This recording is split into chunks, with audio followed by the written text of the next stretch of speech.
Bismillahirrahmanirrahim. Assalamualaikum warahmatullahi wabarakatuh. Alhamdulillahi rabbil alamin, alladzi bi ni'matihi tatimmus shalihat. Asyhadu an la ilaha illallah wahdahu la syarikalah wa asyhadu anna Muhammadan abduhu wa rasuluh. Amma ba'du. Alhamdulillah, segala puja dan puji hanya milik Allah Subhanahu wa ta'ala. Kita selalu bersyukur kepadanya atas segala nikmat. Kemudian salawat beserta salam semoga selalu tercurahkan untuk junjungan kita Nabi besar Muhammad sallallahu alaihi wasallam. Allahumma salli wa sallim wa barik ala Muhammadin wa ala alihi wa ashabihi ajma'in. Mudah-mudahan dengan memperbanyak salawat kita termasuk umatnya yang cinta kepada beliau, yang mudah-mudahan mendapatkan syafaat di yaumil akhir nanti. Amin ya rabbal alamin. Bapak Ibu, kaum muslimin, kaum muslimat, jamaah salat zuhur yang dimuliakan Allah Subhanahu wa ta'ala. Saat berkumpul dengan keluarga, ada dua hal yang menjadi perhatian, yakni harta dan anak. Ada yang merasa bahagia karena punya harta dan punya anak. Sebaliknya, ada yang sedih dan susah karena tak punya harta dan tak punya anak. Allah Subhanahu wa ta'ala mengingatkan kita, ya ayyuhallazina amanu la tulhikum amwalukum wala auladukum an zikrillah wa may yaf'al dzalika faulaika humul khasirun. Yang artinya, wahai orang-orang yang beriman, janganlah harta bendamu dan anak-anakmu membuatmu lalai dari mengingat Allah Azza wa Jal. Siapa yang berbuat demikian, mereka itulah orang-orang yang merugi. Dalam surah Al-Munafiqun ayat 9. Kaum muslimin, kaum muslimat, kata la tulhikum bermakna jangan kamu lalai, jangan kamu lengah atau disibukkan karena harta, karena anak-anakmu dari mengingat Allah Subhanahu wa ta'ala. Kata harta didahulukan dari anak. Karena apa? Karena daya pikat dan ketertarikan orang pada harta biasanya lebih besar daripada kepada anak. Di dalam tafsir Al-Maraghi, kata zikrillah bermakna ibadah yang mengingatkan kita pada Allah Subhanahu wa ta'ala. Kemudian dalam tafsir Al-Munir, Syekh Wahbah Az-Zuhaili mencontohkan bisa ibadah zikir, ibadah salat, baca Al-Quran, kemudian kewajiban-kewajiban seorang hamba yang lainnya. Jangan sampai karena kesibukan kita mencari dan mengumpulkan harta serta merawat anak kita mengakibatkan kita lupa kepada Allah Subhanahu wa ta'ala. Jika hal itu terjadi, maka orang tersebut termasuk orang-orang yang merugi. Jika harta yang melalaikan dari zikrillah, mengingat Allah, akan mendorong orang menjadi rakus, menjadi tamak, menghalalkan segala cara untuk mengumpulkan harta.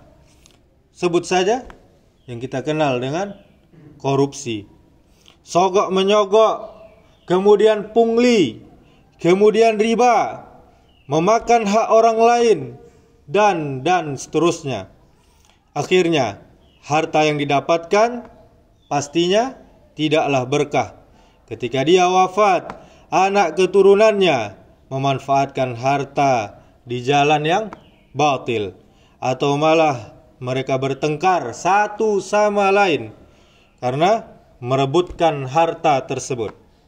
Kaum muslimin, kaum muslimat, jika anak dibesarkan tanpa basis zikrullah, maka anak itu cenderung durhaka kepada Allah, enggan beribadah, malas beribadah, mudah saja meninggalkan solat, jauh dari petunjuk, jauh dari hidayah, bahkan bisa menjadi musuh bagi kedua orang tuanya.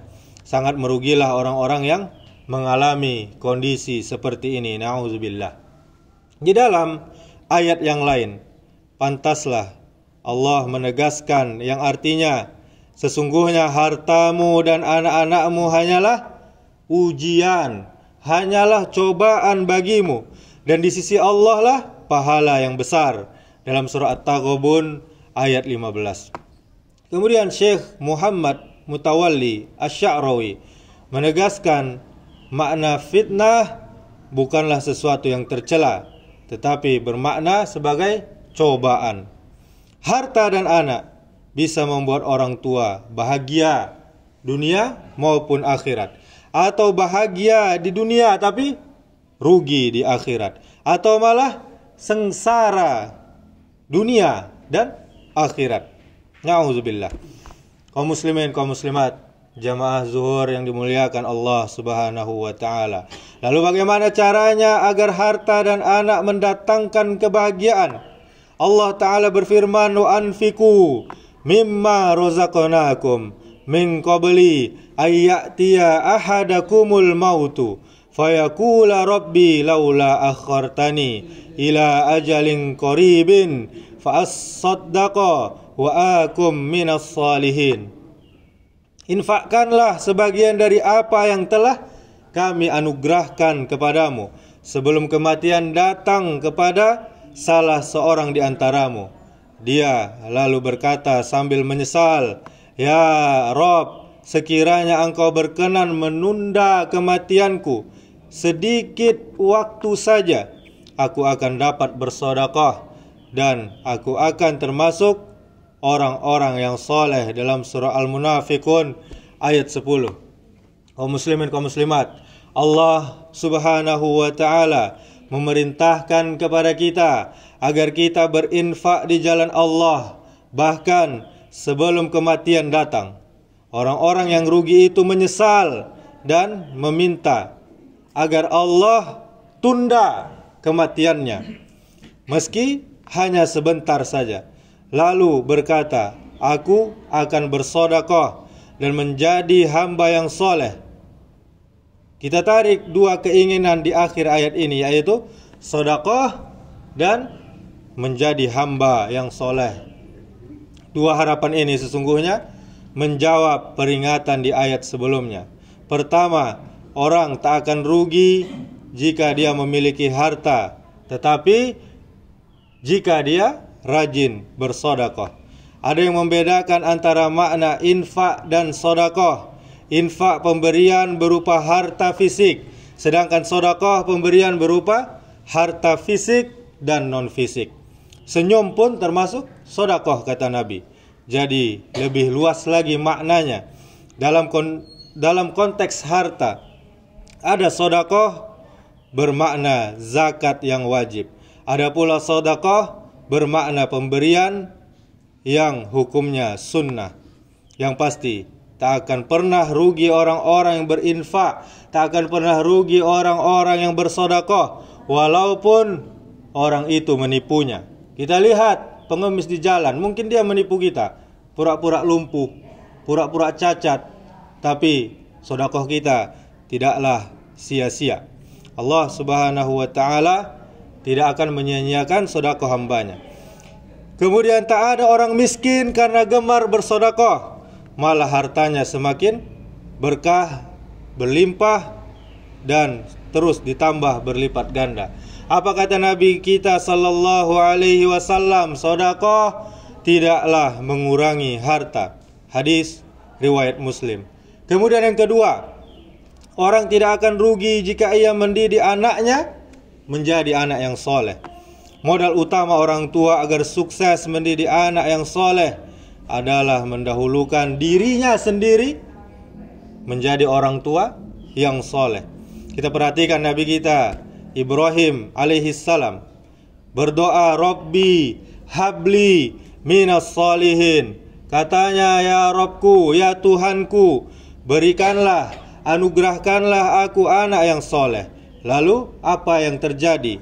Allah anugerahkan Ismail dan Ishak alaihi salam menjadi anak yang soleh. Ya, ini diantara putra-putra Nabi Ibrahim. Kenapa? Karena Nabi Ibrahim juga hamba Allah yang soleh, sehingga ia menjadi teladan bagi anak dan keluarganya. Demikianlah, semoga yang singkat ini bermanfaat dan berharga bagi kita semuanya. Subhanakallahumma wa bihamdika asyhadu an la ilaha illa anta astaghfiruka wa atubu ilaik. Wassalamualaikum warahmatullahi wabarakatuh.